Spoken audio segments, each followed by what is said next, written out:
राजा भोज और गंगू तेली की कहानी। किसी पुराने जमाने में राजा भोग नामक एक राजा रहा करता था। वह राजा बहुत ज्यादा प्रचलित था क्योंकि उसे बुद्धि के जैसे राज्य से लेकर दूसरे राज्य तथा देश परदेश तक फैला हुआ था। राजा भोज अपनी जनता से बहुत ज्यादा स्नेह करती है। आप ऐसा मान सकते हैं कि वह अपने परिवार से बहुत ज्यादा प्यार रखा करता था। तेजतर्रार और शक्तिशाली तथा बुद्धि से भी उतना ही शक्तिशाली होता था, क्योंकि राजा भोज एक बहुत ही अच्छे मानसिकता और नेक दिल इंसान का राजा था। उसी जमाने में प्रजा उसको देवता की तरह पूजा जाता था और राजा से प्यार किया जाता था। राजा अपनी प्रजा का हाल जानने के लिए कभी कभी माल से बाहर जाया करता था। वह हमेशा से ही अपनी माँ से बाहर अपनी प्रजा का हाल जानने के लिए रात में भेष बदलकर इधर उधर घूमा करता था। एक दिन की बात है, राजा जब अपनी भेष बदलकर राज्य में इधर उधर घूम रहे थे, तभी अचानक एक झोपड़ी से आवाज सुनाई देती है। उस झोपड़ी में एक छोटा सा चिराग जला होता है। राजा उसे जो पड़ेगी और नजदीक सुना जाता है बातें सुनने के लिए। उस घर में एक ब्राह्मण तथा एक ब्राह्मणी जिसकी उम्र बहुत ज्यादा हो गई थी। वह जान फिर नहीं सकती थी, इसी कारण से वह चाहता था कि राजा के पास जाएं और अपने लिए कुछ दान की व्यवस्था करें ताकि उनकी जिंदगी का गुजारा हो सके। अगली सुबह में ठीक है, ऐसा ही कहता है, वह राजा के दरबार में जाता है और कहता है कि मैं एक बहुत गरीब ब्राह्मण हूँ, मेरा बेटा बेटी कोई नहीं इस दुनिया में। मैं सबसे अकेला हूँ, अपनी पत्नी के साथ एक छोटी सी झोपड़ी में रहता हूँ। कृपया करके मुझ पर दया कर मुझे कुछ खाने पीने की व्यवस्था करते हैं ताकि नई जिंदगी आसान हो सके। मैं बहुत ज्यादा बुढ़ा हो चुका हूँ, अब मैं कहाँ से काम करूँगा, कहाँ से अपने परिवार की खाने पीने की व्यवस्था करूँगा। राजा को उस पर दया जाता है और वह उसे अपनी जिंदगी जीने के लिए 100 सोने के सिक्के दे देता है।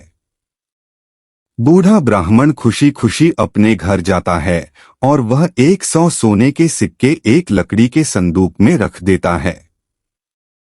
लेकिन जो सुबह उनकी आंख होती है तो होगा देखता है कि उसकी संदूक में एक भी पैसे नहीं हैं। वह यह देखकर आश्चर्यचकित रह जाता है क्योंकि सामने ही उसने 100 सोने के सिक्के अपनी संदूक में रखे थे, लेकिन सुबह होने तक उसके संदूक में एक भी पैसा नहीं था। राजा भोज और गंगू तेली की कहानी। अगली सुबह वही ब्राह्मण फिर राजा के दरबार में पेश होता है और जब वह सारी बात बताता है ने राजा को फिर उस पर तरस आ जाता है। राजा फिर आदेश देता है अपने मंत्रियों को कि इस बूढ़े ब्राह्मण को फिर से 100 सोने के सिक्के दिए जाएं। राजा का हुक्म का पालन होता है और उनके मंत्री उस ब्राह्मण को फिर से 100 सोने के सिक्के दे देते हैं। राजा भोज की मृत्यु कैसे हुई? अगली बार जब वह अपने घर जाता है, अपने पास पैसा रहता है और फिर सो जाता है। जैसे ही शुरू होती है, फिर से ब्राह्मण मान दिखता है कि उसके पास पैसे नहीं है। वह बहुत ज्यादा आश्चर्यचकित हो नहीं रहा हो जाता है क्योंकि उनके पास एक और सोने के सिक्के थे, उनकी जिंदगी आसान से गुजर सकती थी, लेकिन पता नहीं रात भर में कहाँ चल जाता था। ब्राह्मण का राजा के दरबार में फिर पेश होता है और राजा को सारी बात बताता है। राजा फिर से अपनी मंत्रियों कौन कहता है कि इस ब्राह्मण को फिर से को सोने के सिक्के दे दिए जाएं। ऐसा ही होता है, राजा का हुक्म का पालन किया जाता है और उनके मंत्री 100 सोने के सिक्के फिर से ब्राह्मण को दे दिया जाता है। अब तो राजा को इनके बात पर कुछ संदेह हो रहा था। राजा सोच रहा था कि आखिर कहाँ रात भर मिलके पैसे कौन लेकर जाता है। तीसरी बार जब ब्राह्मण पैसे लेकर गया तो राजा भोज उस दिन सोचा कि आज मैं रात में अपनी फेस बदलकर इसके घर के नजदीक जाऊंगा। देखता हूँ रात भर में इनके पैसे कौन लेकर जाता है। वह रात में ऐसा ही कहता है। वह अपना भेष बदलकर बुरा बुरा मान के घर के नजदीक चला जाता है और वहीं बैठ जाता है। रात भर तो किसी भी प्रकार का कोई हरकत नहीं हुआ था, लेकिन रात की तीसरे पहर में एक आदमी आता है और राजा के पैसे को उस बूढ़ा ब्राह्मण धीमान कर ले जाता है। राजा यह देखकर आश्चर्यचकित हो जाता है, क्योंकि जो व्यक्ति उसे घर 100 सिक्के लेने के लिए आया था वह बिल्कुल भी राजा के जैसा ही प्यारा जाकर डुप्लीकेट था। मेरा यहाँ कहने का मतलब यह है कि यह आदमी ब्राह्मण के घर से पैसे लेकर ज्यादा था। वह बिल्कुल राजा की तरह दिखता था। राजा उस व्यक्ति को रोककर पूछता है कि इस बुढ़े ब्राह्मण से क्या दिक्कत है जो तुम हर रोज इनके पैसे को लेकर चला जाता है। तभी वह व्यक्ति कहता है कि यह जो निर्धनता गुजर रहा है, इन पर यह उसकी पिछले जन्मों के कर्मों का फल है और बाद में कोई भी इसे दान देकर इसे अमीर नहीं बना सकता है, क्योंकि कुदरत का नियम है कि जो जैसा करता है वैसा भरता है। और इन्होंने अपनी भी जिंदगी में कुछ ऐसा काम किया कि इसके बदले में से इस जन्म में इस तरह गरीब बनाकर भेजा गया है। आप चाह कर भी इसके भाग्य को नहीं बदल सकते हैं, क्योंकि सभी लोगों को अपने किए गए पिछले कर्मों का फल तो उन्हीं को भुगतना होगा। उसके बाद राजा कहता है कि नहीं, माफ कर दो, अगर रिया हो तो इसके बदले में तुम मुझे सदा सजा दे दो जो सजा देना चाहते हो। तभी वह व्यक्ति रहता है, ऐसा नहीं हो सकता है। जो व्यक्ति जैसा कर्म करता है बाद में उसे वैसा ही फल मिलता है। इसे ही नहीं करनी इन्होंने किया है, फनी नहीं भी मिलेगा। बात अगर सजा की है तो आपको भी आपके पिछले कर्मों की फल जरूर मिलेगा, और आपने जो भी मिले जन्म में कार्य किया होंगे उनके बदले इस जन्म में सभी हिसाब किताब बराबर होंगे। एक बार की बात है, आज आपने हनोका सदा सिपाहियों के साथ साथ ने कुछ मंत्रियों के साथ शिकार पर निकलता है। शिकार पर निकालने के बाद राजा को कहीं दूर एक जानवर दिखाई देता है। जल्दीबाजी में वह बिना मंत्री तथा नौकर को बताए ही अलग रास्तों से कहीं दूर निकल जा पड़ता है। राजा भोज और गंगू तेली की कहानी।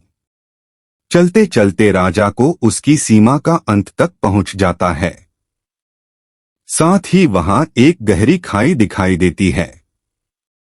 राजा का घोड़ा उस गहरी खाई में कूद जाता है। गिरकर कर लहूलुहान होकर वह अपने राज्य के दूसरे सीमा तक पहुंच जाते हैं तथा अपनी सीमा से हटकर दूसरे राजा की सीमा में चले जाते हैं। राजा बहुत पहले से ही बहुत ज्यादा थका हुआ था और गिरने के कारण घायल भी हो गया था। उसके बाद वहां के राजाओं के द्वारा तथा उसके सैनिकों के द्वारा राजा भोज को पकड़ लिया जाता है। उसे दुश्मन समझकर बहुत ज्यादा मारता पीटता है तथा उसे शहर के बाहर एक चौराहे पर फेंक देता है। राजा भोज में अब इतनी शक्ति नहीं थी कि वे उठकर चल पाते थे, क्योंकि पहाड़ पर से गिरने के कारण उनको बहुत ज्यादा चोट लगी थी और फिर दूसरी राजा के द्वारा उस पर आक्रमण करने के कारण उन्हें बहुत ज्यादा चोटें आई थी।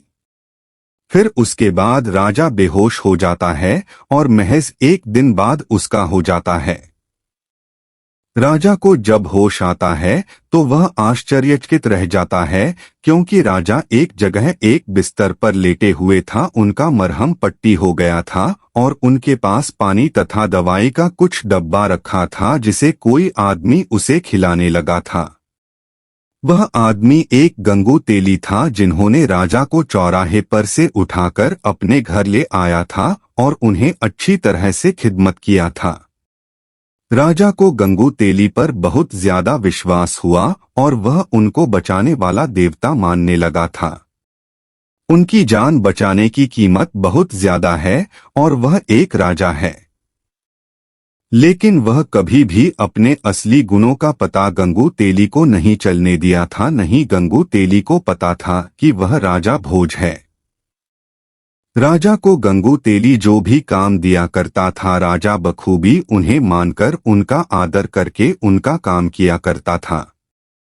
आपको बता दें कि राजा अपने निष्ठा और अपनी विश्वास तथा ईमानदारी के साथ बहुत ज्यादा पवित्र मन था। वह उनकी जान बचाने वाली गंगू तेली का कभी भी अपमान नहीं किया था, तथा साथ ही राजा भोज यह चाहता था कि अंततः उन्हें राजा भोज के बारे में पता न चले। आपको बता दें, किसी राजा ना वहीं पर रहने लगा था और उनका काम किया करता था। वह मन ही मन कुछ गाता गुनगुनाता रहता था, जिसे सुनकर बहुत ज्यादा मन प्रसिद्ध हो जाता था। राजा का गाना सुनकर आसपास के लोग भी राजा के गाना सुनने के लिए गंगू तेली के द्वार पर आ जाता। राजा का गुणगान सुनते से राजा का यह गुणगान का अच्छा खासा प्रसिद्धि के कारण गंगू तेली अपने बचाए गए आदमी पर मतलबी राजा भोज पर बहुत ज्यादा विश्वास करने लगा था, क्योंकि उसकी गायकी इतना खास था कि किसी का भी मन मुक्त हो जाता था। एक दिन वहां के राजा के द्वारा पूरे शहर में, पूरे राज्य में जाएगा ना होता है कि राज दरबार में गायों को की जरूरत है, जिसे भी गायकी की पसंद है, जो भी गायक का काम करता है, वह सभी राज दरबार में पेश होकर अपना अपना करतब दिखाए। यह समाचार सुनते हैं गंगू तेली राजा भोज को उस गायकी की परीक्षा देने के लिए ले जाने का आश्वासन अपने आप को दे देते हैं। कुछ ही दिन बीत जाने के बाद जब वे कार्यक्रम चालू होने वाले थे, तभी गंगू तेली राजा भोज को लेकर वहां के राजा के दरबार में पेश होता है। वहां सभी प्रकार के गायक के गायकी की परीक्षा ले जाती है, लेकिन किसी भी गायक को राजकुमारी के द्वारा पसंद नहीं किया गया था। फिर राजा की तरफ से आवाज आता है कि किसी में हिम्मत तो मेरी बिटिया कुमारी को अपनी गायकी से खुश करके दिखाओ, मैं उसकी शादी राजकुमारी से करवा दूंगा। बारी बारी सभी लोग जाते हैं और गायकी में फेल होकर आते हैं। अंत में बारी राजा भोज की आती है। वह जब जाते हैं गाते हैं तो सभी लोगों का मन बहुत हो जाता है और सभी लोग उनकी गायकी में डूब जाते हैं। तभी राजकुमारी द्वारा राजा गोष्ठ को गायकी के लिए पसंद कर लिया जाता है। लेकिन फिर राजा का सवाल होता है कि क्या तुम एक राजा हो? अगर तुम्हें एक राजकुमार होगी तभी तो मेरी राजकुमारी से शादी कर पाओगे। राजा भोज जब खुले बदन गाना गा रहा था तो लोगों ने देखा कि उनकी लंबी चौड़ी पीठ सदा हाथ में एकदम तलवार के छाले पड़े हुए हैं। सभी लोगों ने सोचा कि यह एक राजा हो सकता है या राजा राजकुमार के भेष में कोई राजा ही है, जिसके गायक कितनी ज्यादा बहुत मधुर है। उसके बाद राजा ने राजा भोज को एक जगह पर बैठाया और अपनी सभी विद्वानों को कहा कि इसका अंदाजा लगाओ, सही सही किया, यह एक राजकुमार है। सभी लोगों ने एक एक करके देखा और सभी ने बताया कि जी हाँ, इसकी पहचान तो एक नाचुमार के रूप में होती है। तभी राजभोज ने भी अपनी सही सही बात बता दिया और राजा को खड़ा कर दिया, मैं राजकुमार हूँ और मेरा बगल वाला राज हमारा है। मैं किसी कारणवश आपके राज्य में आ गया था और आपके सैनिक ने मुझे मारपीट कर चौराहे पर फेंक दिया था। फिर मुझे इस गंगू तेली ने उठाकर सही किया और मेरे स्वास्थ्य का ख्याल रखना, मैं इनका हमेशा कर्जदार रहूंगा।